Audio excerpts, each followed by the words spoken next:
नमस्कार दोस्तों, welcome to हेरीटेक। दोस्तों आज हम बात करेंगे सीएससी के लिए अब तक की सबसे बड़ी जो सर्विस आई है, एकदम अर्निंग वाली सर्विस है। उस सर्विस के लिए हम बात करेंगे।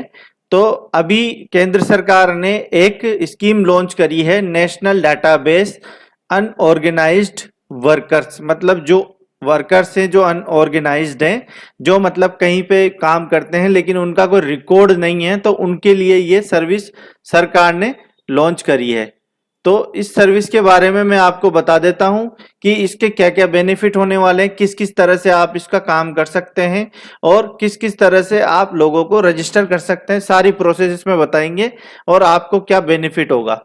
तो दोस्तों सबसे पहले चलते हैं कि इन्होंने एक अनऑर्गेनाइज्ड वर्कर जो हैं, जो किसी भी सेक्टर में काम करते हैं लेकिन उनका कोई रिकॉर्ड नहीं है, वो है 43 करोड़। जो भारत में 125 करोड़ 135 से 40 करोड़ जितनी जनसंख्या है, उसमें से 43 करोड़ ऐसे लोग हैं लगभग सरकार के हिसाब से, जो अनऑर्गेनाइज सेक्टर में काम करते हैं। जैसे कोई फार्मर्स हैं, कोई लेबर हैं, कोई शेयर क्रॉपर है, फिशरमैन है, बीड़ी रोलिंग करते हैं, वेवर्स हैं जो डेली वेज पे काम करते हैं, कारपेंटर है, नमक का काम करते हैं, मिडवाइफ्स हैं, डोमेस्टिक वर्क करते हैं, बार्बर हैं, ऑटो ड्राइवर है, आशा वर्कर्स है, मनरेगा वर्कर्स है, जिनको जो कॉमन सर्विस सेंटर है। मतलब आप खुद भी इसमें दोस्तों एनरोल हो सकते हैं। जो कॉमन सर्विस सेंटर है, ई मित्र है, वो भी कॉमन सर्विस सेंटर के अंदर अंदर आ जाएंगे। तो ये सर्विस ई मित्र वालों के लिए भी है और ये सर्विस है सबके लिए, जो मतलब पर रजिस्ट्रेशन इसमें केवल ई मित्र, ये कॉमन सर्विस सेंटर ही कर सकते हैं। हाउसमेट्स है, स्ट्रीट वेंडर है, आशा वर्कर्स हैं, ये जो सर्विस है ये उन लोगों के लिए कारगर होने वाली है जो लोग अनऑर्गेनाइज सेक्टर में काम करते हैं। और भविष्य में अगर जैसे अभी कोरोना में लॉकडाउन लगा तो इन लोगों को कोई बेनिफिट नहीं मिल पाया, सभी को जिनके पास राशन है उनको बीपीएल के राशन उनको मिल गए, लेकिन अधिकतर लोगों के पास नहीं है, तो सही जगह पे पैसा सरकार के द्वारा नहीं पहुंच सका। इस वजह से ये सरकार ने एक डेटाबेस निकाला है, जो कि सरकार द्वारा उठाया गया बहुत ही अच्छा कदम है। इन लोगों को अगर भविष्य में लॉकडाउन की अगर ऐसी परिस्थिति बनती है तो ये काम आएगा। तो दोस्तों देखते हैं किस तरह से इसका रजिस्ट्रेशन करना है और कौन कौन इसमें रजिस्ट्रेशन करा सकते हैं। तो कौन कौन करा सकते हैं ये तो मैंने आपको बता दिया, किस तरह से करना है ये भी मैं बता देता हूं। तो ये है क्या, NDUW है क्या, कि ये जो अनऑर्गेनाइज सेक्टर में लोग काम करते हैं उसका डेटा सरकार बनाना चाह रही है। इसके बेनिफिट क्या क्या है, तो सोशल सिक्योरिटी स्कीम जो सरकार के द्वारा चली जाएगी, तो आने वाले समय में जैसे आधार नंबर बनता है वैसे इनका भी एक नंबर बनेगा और वो मांगा जाएगा। तो इसमें जो सुरक्षा बीमा योजना भी आप ले सकते हैं, जिसका प्रीमियम रहेगा 12 रुपए और वो पहले साल के लिए आपका माफ किया जाएगा। अगर आप किसी भी वर्कर को इस स्कीम के अंदर अंदर आप अगर रजिस्टर करते हैं तो पहले साल का उसका प्रधानमंत्री प्रीमियम का है, जो प्रधानमंत्री सुरक्षा बीमा योजना का प्रीमियम है, पहले साल के लिए वो माफ किया जाएगा सरकार की तरफ से, जिसमें 1 लाख रुपए का अगर डेथ हो जाती है तो क्लेम मिलता है। तो ये एक बड़ा बेनिफिट है। इसका एक यूनिक आइडेंटिटी नंबर जनरेट होगा। इसकी रजिस्ट्रेशन के लिए एक वेबसाइट भी दी जाएगी, वो सीएससी को करना है। तो दोस्तों चलते हैं आगे और देखते हैं कि why to do registration in NDUW। तो अनऑर्गेनाइज सेक्टर वो मैंने आपको बता दिया है कि जो फॉर्मल सेक्टर है, जिनके पास स्किल है, अगर सर्टिफिकेट भी है और स्किल भी है, तो वो भी इसमें रजिस्ट्रेशन करा सकते हैं, बशर्ते उनकी उम्र 16 से 59 साल के 59 ईयर्स 16 साल से 59 साल के हों और इनकम टैक्स नहीं देते हों। ये बड़ी चीज है कि अगर वही इसमें रजिस्टर करा पाएंगे जो जो इनकम टैक्स नहीं देते हैं और जो 16 से 59 साल के हैं। साथ ही साथ जिनका पीएफ नहीं कटता हो, जैसे मान लो कोई लेबर कहीं पे काम करिए ठेकेदार के पास और उनका पीएफ कटता है, तो आप उसको रजिस्टर नहीं करवा सकते। आप केवल उन्हीं को रजिस्टर करेंगे जिनका ईपीएफ हो और ईएसआईसी जो होता है हेल्थ का, जो एम्प्लॉय सर्विस का, जो हेल्थ से रिलेटेड होता है, अगर वो दोनों कार्ड नहीं बने हुए हों, इनकम टैक्स आप नहीं देते हो, 16 से 59 साल के बीच में आपकी उम्र हो, तो आप ये रजिस्ट्रेशन करवा सकते हैं। और must be working in unorganised worker category, जो कैटेगरी मैंने आपको बताई थी, इन कैटेगरी में काम करते हो। ये करीब करीब है 15-20 कैटेगरी हैं जिनमें ये काम करते हो, इन कैटेगरी के ही आप रजिस्टर करवा सकते हैं। तो दोस्तों इसके बाद यहाँ पर who can or can not register anybody engaged in organised sector, जो ऑर्गेनाइज सेक्टर में काम करता है, जैसे कोई गवर्नमेंट जॉब हो, किस जो प्राइवेट कंपनी हो, ऑर्गेनाइज्ड प्राइवेट कंपनी हो, तो ये ऑर्गेनाइज सेक्टर है जिनको सरकार मॉनिटर कर सकती है, क्योंकि उनके पीएफ भी कटते हैं, ईएसआईसी भी कटता है, कुछ के टैक्स भी लगते हैं, तो ये ऑर्गेनाइज सेक्टर के लोग इनमें रजिस्टर नहीं कर सकते हैं।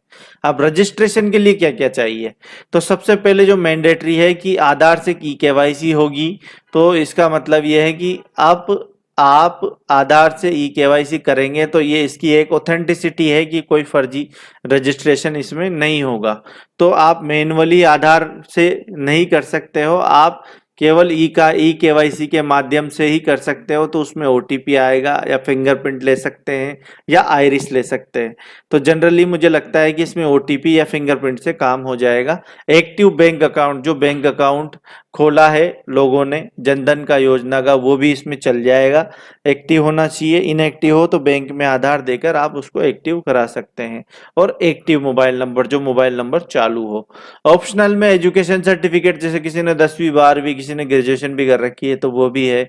इनकम सर्टिफिकेट है, ऑक्यूपेशन सर्टिफिकेट है, सीएससी सर्टिफिकेट है। तो ये चीजें, स्किल सर्टिफिकेट जो है, जो किसी भी तरह की स्किल अगर आपने ले रखी है तो वो भी इसमें काम आ जाएगी। तो ये रोल ऑफ सीएससी का रोल क्या है, अभी यहाँ पर एक बड़ी न्यूज है कि सीएससी का रोल क्या है।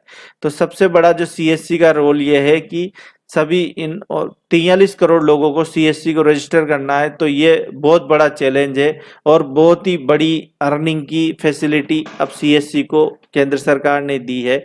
तो आप 43 करोड़ लोगों को रजिस्टर कर सकते हो। उन लोगों को रजिस्ट्रेशन के बाद अपडेशन भी कर सकते हो, जो सीएससी अपडेशन कर सकती है। इसके बाद लोकल लेवल पे जो सीएससी इसको रजिस्टर कर सकती है, मतलब लोग आते हैं और रजिस्टर करवाते हैं। सीएससी उनको यूएन कार्ड उनको A4 साइज पेपर में प्रिंट करके देगी। तो ये भी एक सीएससी का रोल है। और सीएससी को इसको क्या मिलेगा, तो सीएससी को इसका बेनिफिट मिलेगा 20 रुपए टैक्स मिला के। तो ये जो होगा 20 रुपए 80-20 के रेशो में होगा, सीएससी और एसपीवी को मिलेगा। तो इसका मतलब है कि कम से कम 16 रुपए सीएससी को यहाँ पर मिलेंगे।